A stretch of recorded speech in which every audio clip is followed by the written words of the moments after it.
नमस्कार। पिछले काफ़ी दिनों से ये चर्चा थी कि क्रिकेटर और राजनेता रहे नवजोत सिंह सिद्धू टीवी पर वापसी कर रहे हैं। वैसे टीवी पर उनकी वापसी कमेंटेटर के रूप में हो चुकी है, लेकिन कपिल शर्मा के शो में लंबे समय तक नवजोत सिंह सिद्धू ने काम किया था। उसके बाद अर्चना पूरन सिंह उसमें आ गई थी।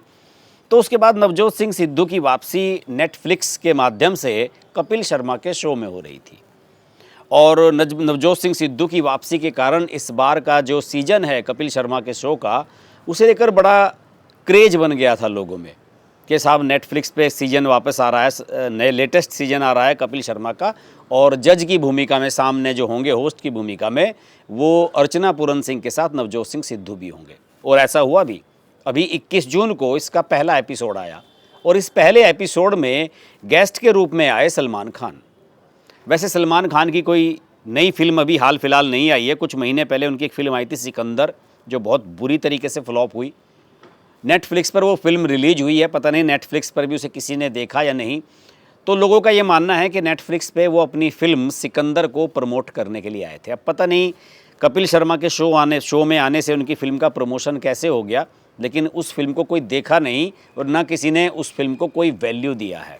बहरहाल सलमान खान को इस एपिसोड में इसलिए भी लाया गया, पहले एपिसोड में, क्योंकि सलमान खान के जब कपिल शर्मा का शो इससे पहले कलर्स पर या किसी अन्य चैनल पर, सोनी वगैरह पर आता रहा है, तो एक बार मेरे ध्यान है कि इस शो को प्रोड्यूस किया था सलमान खान की कंपनी ने।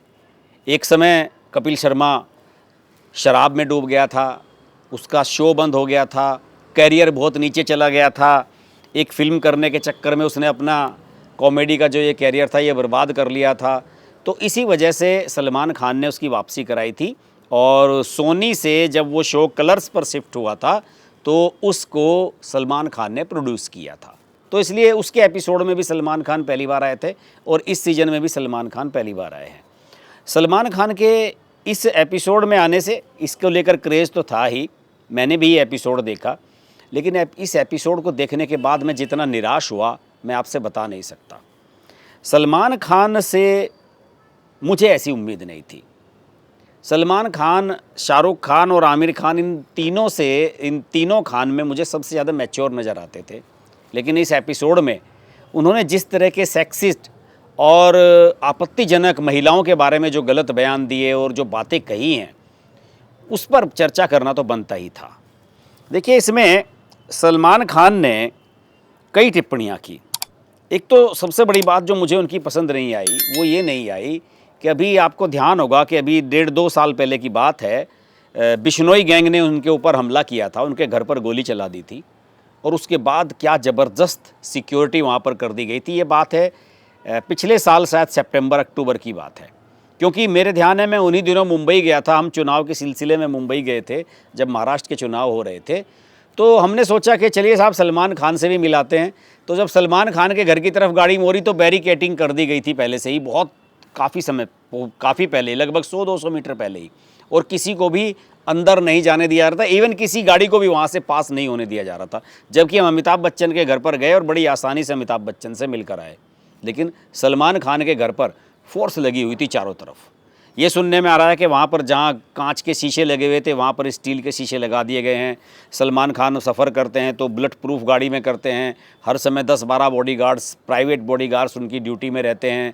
बहुत कम शूटिंग के लिए या किसी इवेंट के लिए बाहर जाते हैं। जब जाते हैं तो प्रोग्राम किसी को बताया नहीं जाता। इस तरह की खबरें हमें सुनने के लिए मिली।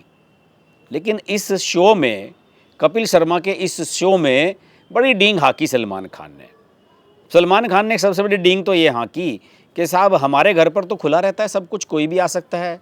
अभी कुछ दिन पहले एक महिला आई विदेश से, वो एयरपोर्ट से सीधे हमारे घर पहुंच गई।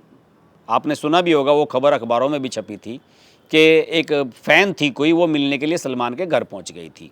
चलिए, समझ में आता है। उससे भी बड़ा जरा मजाक सुनिए सलमान खान का।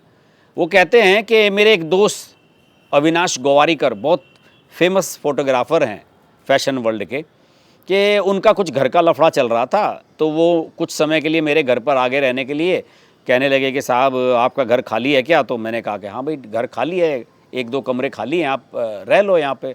तो उन्होंने कहा कि जब तक मेरे नए घर का इंतजाम नहीं हो जाता मैं आपके यहाँ घर पर रह सकता हूँ। उन्होंने कहा कि ठीक है रह लो, कि वो रहने लगे। फिर रहते रहते जो है हफ्ता बीत गया, महीना बीत गया और कई हफ्ते बीत गए, कई महीने बीत गए, साल भर होने को आया। उनके छोटे भाई सलमान खान के छोटे भाई सोहेल खान ने शादी की सीमा सजदा से, और वो सीमा को लेकर घर पे आया और उसने कहा कि भाई तू मेरे कमरे से निकल और भाग यहाँ से। तो अविनाश गोवारिकर तब भागा यहाँ से। हालांकि वो मकान उसने एक महीने के बाद ही ले लिया था, लेकिन फ्री में हमारे घर रहता रहा। एक तो अपने दोस्त का मजाक, फिर ये कहा कि अविनाश गोवारिकर को तो भगा दिया, लेकिन कुछ समय के बाद सोहेल की बीवी सीमा भी उसे छोड़ के भाग गई। ये घोर आपत्तिजनक बयान है। अपने छोटे भाई की पत्नी के बारे में आप इस तरह का बयान दे रहे हो। सब लोग जानते हैं कि जो आपस में इनके तनाव होते हैं, रिश्ते जिनके होते हैं बॉलीवुड वालों के, बड़े ख़राब रहते हैं। देखिए, सलमान खान की 2 बहनों की शादी हिंदुओं से हुई है, दोनों ब्राह्मण फैमिली में हैं। बड़ी बहन है सलमान खान की, सलमान खान से तो छोटी ही है, लेकिन इनकी जो बहन है, इनकी पहली माँ की बहन है जो, वो है अलवीरा, जिसने अतुल अग्निहोत्री से शादी की है, जो फिल्मों में सर और आतिश जैसी फिल्मों में स्टार के रूप में आए थे। वो ठीक चल रही है, उनकी फैमिली पूरी तरह से सफल है। सलमान खान की छोटी बहन है, गोद ली हुई बेटी है, एक अनाथ बेटी को इन्होंने लिया था और उसकी शादी इन्होंने की थी आयुष शर्मा से, छोटी बहन की। आप जानते होंगे वो बड़ी फैमिली में भी आई हैं, बड़ी पॉलिटिकल फैमिली है हिमाचल प्रदेश की, उनके परिवार में भी आई हैं, वो भी सुखी हैं। सलमान खान के 2 छोटे भाई हैं, अरबाज खान और सोहेल खान। इन दोनों ने शादियां की, दोनों के अपनी पत्नियों से तलाक हो गए। अरबाज खान का मलाइका अरोड़ा से तलाक हुआ, सब लोग जानते हैं, और सीमा और सोहेल के बीच में भी डिस्प्यूट चल रहा है। मुझे नहीं पता अभी तलाक हुआ है या नहीं। ऐसी स्थिति में आपको अपने परिवार की बहुओं पर इस तरह का आरोप नहीं लगाना चाहिए। ऐसा नहीं है कि सारी गलतियां महिलाओं की होती हैं। सलमान खान ने इस एपिसोड में एक और भी बात कह दी। सलमान खान ने इस एपिसोड में ये तक कह दिया कि साहब जो शादी करने से क्या फ़ायदा है, क्योंकि सलमान खान की शादी के बारे में बहुत सवाल उनसे पूछे जाते हैं, इस शो में भी पूछे गए। उन्होंने कहा कि शादी करने से फ़ायदा क्या होता है, बात बात पे झगड़ा होता है और कोई आपके ऊपर टांग रख के सो जाता है, आपको उसके खर्राटे भी सुनने पड़ते हैं, और फिर जब झगड़ा होता है तो तलाक पर बात पहुंच जाती है और उसके बाद वो आपकी आधी दौलत लेकर के चली जाती है। अब ये समझेगी इसका कहने का मतलब क्या है सलमान खान का। सलमान खान का कहने का मतलब ये है कि आपकी आधी दौलत, जब आप तलाक लेंगे किसी से तो सेटलमेंट होगा, सेटलमेंट में आपको बच्चों की और पत्नी की जो परवरिश के लिए पैसा देना पड़ेगा, और उसके बाद होता क्या है, उसके बाद मुकदमा कोर्ट कचहरी होता है। तो सलमान खान का मानना है कि ये भी गलत परंपरा है और उन्होंने संभवतः शादी इसीलिए नहीं की क्योंकि उनका भी तलाक होता और उन्हें भी अपनी बीवी को अपनी आधी दौलत देनी पड़ती। ये कायदे से मुसलमानों को बड़ा आपत्तिजनक बयान लगना चाहिए, क्योंकि मुसलमानों में शादी के बाद हर्जाना वगैरह देने का कोई इंतज़ाम है नहीं, इस तरह का कोई कानून है नहीं। तो उन्हें ज़रूर सलमान खान के इस बयान पर ऐतराज़ होना चाहिए कि भैया तुम्हें क्या ज़रूरत है, शादी कर लो, तुम्हें क्या ज़रूरत है किसी को हर्जाना और किसी को मुआवजा देने की। तो सलमान खान ने इस तरह के निराशाजनक कमेंट इसमें दिए हैं।